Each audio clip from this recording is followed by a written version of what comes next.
नमस्कार, स्वागत है आपका देश दुनिया की सबसे बड़ी खबरों में। जी हां दोस्तों, आज के इस वीडियो में हम आपको बताएंगे बिहार चुनाव से लेकर साकिबुल हसन तक के लिए। जी हां दोस्तों, बहुत ही बड़ी खबर निकल के सामने आ रही है। साथ ही आप बातों बताएंगे कि युवाओं को 2 लाख युवाओं को मिलेगा बाइक।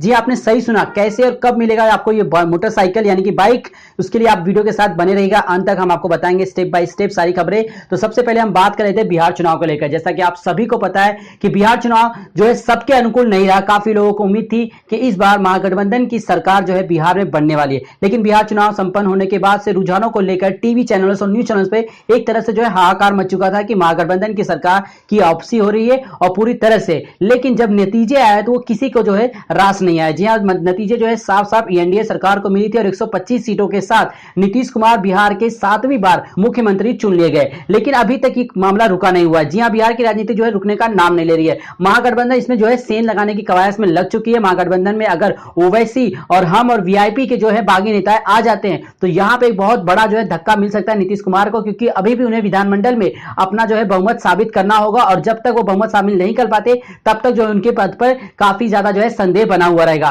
तो दूसरी तरफ बात करते हैं, सबसे बड़ी खबर निकल के आ रही है नीतीश कुमार को लेकर। जी हां, सुशील कुमार मोदी ने क्या बयान दिया। सुशील कुमार मोदी ने जो है कह दिया एक बहुत ही बड़ा बयान कि नीतीश कुमार जो है प्रधानमंत्री नरेंद्र मोदी से भी बड़े अच्छे और बहुत ही कद्दावर नेता और उन्हें प्रधानमंत्री का पद मिलना चाहिए। जी हां, सुशील कुमार के क्या इसी बयान की वजह से बीजेपी ने उन्हें बिहार से पत्ता काट दिया।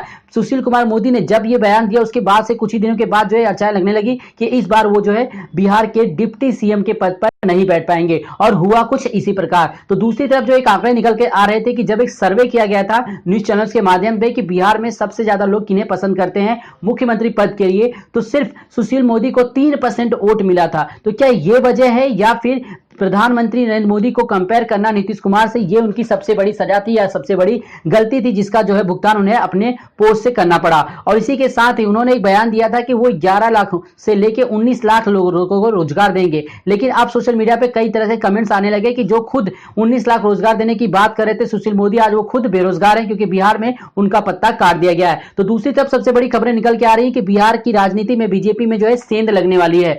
लगातार बीजेपी को जो है लेकर मुख्यमंत्री पद के लिए कार्यकर्ता काफी ज्यादा प्रदर्शन कर रहे थे, लेकिन बिहार में बीजेपी के जो कार्यकर्ता उनकी बात किसी ने नहीं सुनी। और जमीनी स्तर पर काम करने वाले करता अगर किसी से नाराज हो जाए तो आप समझ सकते हो उस पार्टी का भविष्य आगे क्या होगा। जमीनी स्तर पर कार्यकर्ता का कहना था कि जब बीजेपी की सीटें सबसे ज्यादा है तो नीतीश कुमार को मुख्यमंत्री क्यों बनाना चाहिए। 7 बार ऑलरेडी जो है मुख्यमंत्री का पद का शपथ ले चुके हैं नीतीश कुमार, लेकिन क्या उन्हें जरूरी था इस बार भी मुख्यमंत्री बनाना। ये बात पे तो फिलहाल जो है बीजेपी अपनी राय दे चुकी है और उन्होंने कहा कि वो एनडीए के साथ सरकार बनाएंगे और नीतीश कुमार को ही अपना बिहार में चेहरा देंगे, जिसको लेके इस समय बीजेपी में काफी ज्यादा जो है कानाफूसी चालू हो चुकी है। और सुशील मोदी के पद से हटाने के बाद से ही जो है बीजेपी में सेंध लगी हुई है। अगर कुछ मंत्री बस यानी विधायक जो है बीजेपी के सुशील मोदी के पक्ष में आके और हम और वीआईपी के साथ इकट्ठा हो जाते हैं और वो महागठबंधन के साथ साठगोट कर लेते हैं तो फिर से नीतीश कुमार की कुर्सी पर जो है खतरा मंडराने लगेगा।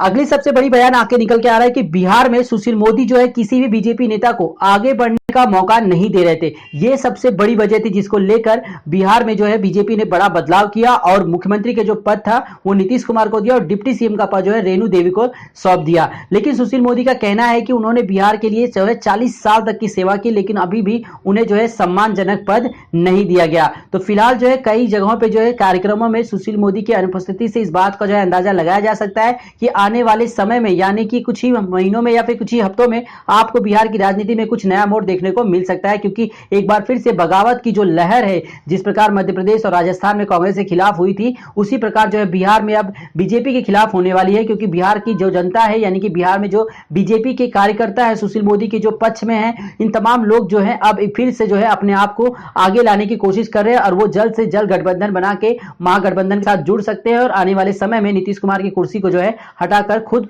वहां पर बैठ सकते हैं। अगली सबसे बड़ी खबर निकल के आ रही है जी हां ओवैसी को लेके। ओवैसी ने एक बहुत ही बड़ा कमाल किया और उनकी पार्टी ने बिहार में 5 सीटों पर जीत हासिल करके पूरे देश को बता दिया कि ओवैसी जो है वो राष्ट्रीय स्तर के नेता हैं। लेकिन उनका बयान आया था कि वो सिर्फ बिहार तक ही सीमित नहीं है, वो आने वाले समय में उत्तर प्रदेश और पश्चिम बंगाल में भी चुनाव लड़ेंगे और लड़के जीत के दिखाएंगे। तो जी हां दोस्तों, इसके बाद से जो है तृणमूल कांग्रेस यानी बिहार की राजनीति में जो है बिहार की राजनीति के बाद से अब जो है पश्चिम बंगाल की राजनीति में ओवैसी का जो है बोलबाला होना शुरू हो चुका। और इसी बीच एक बहुत ही बड़ा बयान आया कि जो मुख्यमंत्री हैं यानी कि श्री ममता बनर्जी जी ने साफ साफ कहा है कि वो 2 लाख बाइक जो है देने वाली हैं, 2 लाख युवाओं को। अब ये कैसे मिलेगी आपको? जी हाँ दोस्तों, आपने सही सुना, ये क्या एक चुनावी प्रलोभन है, क्योंकि वहां इस समय यानी पश्चिम बंगाल में इस समय चुनाव होने वाले हैं।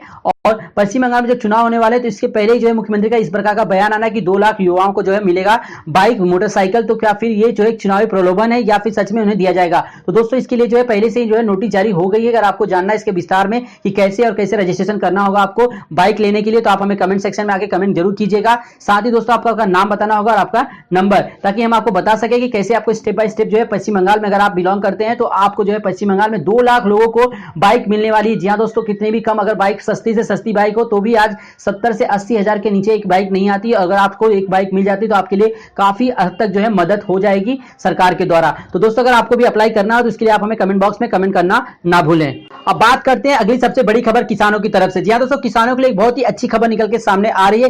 केंद्र सरकार ने किसानों को फिर से एक बार जो है बहुत ही बड़ा तोहफा दिया। 1000 करोड़ से ज्यादा का जो ये प्रोजेक्ट है, इसके तहत अब किसानों को मुफ्त में खाद मुहैया कराया जाएगा। जिस प्रकार कोविड-19 में भारत की जीडीपी जो है माइनस में चली गई, लेकिन एकमात्र जो क्षेत्र था जहां पर जीडीपी ने जो है ग्रोथ किया था वो क्षेत्र था किसानों का। जी हां, यानी एग्रीकल्चर का। और एग्रीकल्चर के इसी डेवलपमेंट की वजह से प्रधानमंत्री नरेंद्र मोदी ने किसानों को दिया एक बहुत ही बड़ा तोहफा, यानी कि अब उन्हें खाद के लिए जो पैसे चुकाने पड़ते थे अब उन्हें चुकाने की जरूरत नहीं पड़ेगी। जी हां, आपको फ्री खाद की जो है व्यवस्था की जा रही है। तो अगर आपको भी जानना है इसके बारे में विस्तार से या फिर कैसे आपको अप्लाई करना है ऑनलाइन, तो उसके लिए आपको करना होगा कमेंट बॉक्स में कमेंट। जी हां, आपको लिखना होगा नाम, साथ में आप किस राज्य में और किस शहर में रहते हैं आपको बताना होगा, ताकि आपको बता सके कि आपके राज्य में कौन से पोर्टल पे आपको जाकर रजिस्ट्रेशन करना है। आपको मुफ्त में खाद दी जाएगी। जी हां दोस्तों, आपने सही सुना, मुफ्त में खाद, आपको पैसे लगाने की जरूरत नहीं है। तो अगली सबसे बड़ी खबर आ रही है, वो भी किसानों के लिए ही आ रही। जी हां, केंद्र सरकार ने बहुत ही बड़ी योजना का जो है उद्घाटन किया, जिसके अंतर्गत अब आपके फसलों का बीमा जो है फ्री में होगा। यानी अगर आपको जो है प्राकृतिक आपदा आती है, जैसे ज्यादा बाढ़ आ जाती है तो भी आपके फसलों का नुकसान हो जाता है, सूखा आने पर भी जो है फसलों का नुकसान हो जाता है, किसी प्रकार से हानि तूफान या टिड्डियों का दल जब हमला कर देता है तो काफी ज्यादा लोगों को नुकसान रहता है और किसान जो है इसकी भरपाई नहीं कर पाते। तो सरकार ने यहाँ पे एक बहुत ही बड़ा और बहुत ही बेहतरीन जो है प्लान बनाया है, यानी कि अब किसानों की जो है फसलों का बीमा किया जाएगा और बहुत ही कम पैसों में। तो दोस्तों अगर आपको भी करवाना है अपनी फसलों का बीमा और जानना इसके बारे में विस्तार से जानकारी, तो आप कमेंट सेक्शन में कमेंट कर दीजिएगा अपने नाम और राज्य के साथ। हम आपको बताएंगे कि आपको आपके राज्य में किस प्रकार जो है इस योजना का जो है फायदा उठाना है, क्योंकि ये केंद्र सरकार की योजना है और हर राज्य के लिए है, जरूरी नहीं कि किसी एक विशेष राज्य के लिए, ये सभी के लिए है। तो ये आप सभी के लिए बहुत ही अच्छी अपॉर्चुनिटी है। तो आप हमें कमेंट सेक्शन में कमेंट कीजिएगा जरूर अगर आपको भी करवाना हो अपने फसलों का बीमा। तो चलते हैं अपने अगली सबसे बड़ी खबर की तरफ। जी हां दोस्तों, अगली सबसे बड़ी खबर आ रही है पॉलिसी को लेकर। जीवन बीमा पॉलिसी को लेकर सरकार ने बहुत ही बड़ा जो है रोचक फैसला किया है कि प्रतिदिन नहीं, प्रति महीने आपको 1 रुपए जमा करना होगा और आपको मिलेंगे 2 लाख तक का कवरेज। जी हां, आपने सही सुना, अगर एक साल में अगर आप 12 रुपए जमा करते हैं तो आपको 2 लाख तक का कवरेज दिया जाएगा। अगर आपको हाथ पैर में चोट लगती है, बीमार पड़ते हैं, किसी भी प्रकार की अगर आपको कुछ भी जो है फिजिकली जो है आपको प्रॉब्लम आती है तो आपको 2 लाख तक का जो है इलाज मुफ्त किया जाएगा। तो दोस्तों ये आप सभी के लिए बहुत ही अच्छी योजना है। तो आप 1 रुपए जमा करके, महीने का 1 रुपए और साल का 12 रुपए जमा करके अपने आप को 2 लाख तक का जो है कवरेज मुफ्त में पा सकते हैं। तो इसके लिए विस्तृत जानकारी के लिए आप हमें कमेंट सेक्शन में कमेंट कर दीजिएगा, हम आपको पर्सनली जी हां दोस्तों मैसेज करके जो है आपको बता देंगे स्टेप बाय स्टेप और लिंक के साथ कि आप जाइए यहां पर अपना खाता खुलवा के। जी हां, आपके पास सेविंग अकाउंट होना जरूरी है इस योजना का लाभ उठाने के लिए। तो अगर आपके पास सेविंग अकाउंट नहीं तो आप जाके जल्द से जल्द सेविंग अकाउंट खुलवा लीजिए। उसके बाद आप ये 1 रुपए वाले जो है पॉलिसी का लाभ उठाइए। महीने का नहीं, साल का सिर्फ 12 रुपए देना है। जी हां दोस्तों, 12 रुपए देके आप जो है 2 लाख तक का कवरेज का फायदा उठा सकते हैं। तो दोस्तों ये रही आज सभी की खबरें। अब बात करते हैं लोकल ट्रेनों के लिए। महाराष्ट्र में लोकल ट्रेनों को खोलने के लिए यानी मुंबई में काफी ज्यादा जो है कवायद जोर शोर से शुरू हो चुकी है। जैसा कि लोगों ने कहा था कि दिवाली के बाद लोकल ट्रेनें आम जनता के लिए खोल दी जाएंगी, लेकिन हुआ ऐसा कुछ नहीं। जी हां, दिवाली के बाद बीएमसी का एक नोटिस आया जिसमें लिखा गया था कि दिवाली के बाद 14 दिन तक बीएमसी जो है मॉनिटर करेगी कि मुंबई में जो कोरोना वायरस के केसेस हैं वो किस हद तक बढ़ रहे हैं। यानी 14 दिन के अंदर अगर ये केसेस जो है हाल फिलहाल के केसेस के बराबर रहेंगे तो कोई फर्क नहीं पड़ता और 1 दिसंबर से आम जनता के लिए लोकल ट्रेनें खोल दी जाएंगी। लेकिन अगर ये केसेस बढ़ते हुए नजर आते हैं दिवाली के 14 दिन बाद तक, तो यहाँ पे लोकल ट्रेनों में आम जनता के लिए सफर करना अभी और करना हो सकता है इंतजार। जी हाँ दोस्तों, इस प्रकार का बयान जो है बीएमसी ने ऑफिशियल दिया है, तो यानी कि ये खबर आपकी पक्की है। तो यहाँ पे आपको कोई सेंध नहीं लगा सकता। 1 दिसंबर से लोकल ट्रेनें खुल सकती है, लेकिन तभी जब कोरोना वायरस के संक्रमण में आपको ज्यादा इजाफा होता नजर नहीं आएगा। तो दोस्तों आज के लिए इतना, उम्मीद करता हूं आज का ये वीडियो आपको पसंद आया होगा। अगर वीडियो और जानकारी अच्छी लगी तो वीडियो को लाइक कीजिएगा और चैनल को सब्सक्राइब जरूर कीजिएगा स्मार्ट लोग के चैनल को। साथ ही दोस्तों इस वीडियो को शेयर कीजिएगा फेसबुक और व्हाट्सएप पे, ताकि सभी के पास ये जानकारी पहुंच सके।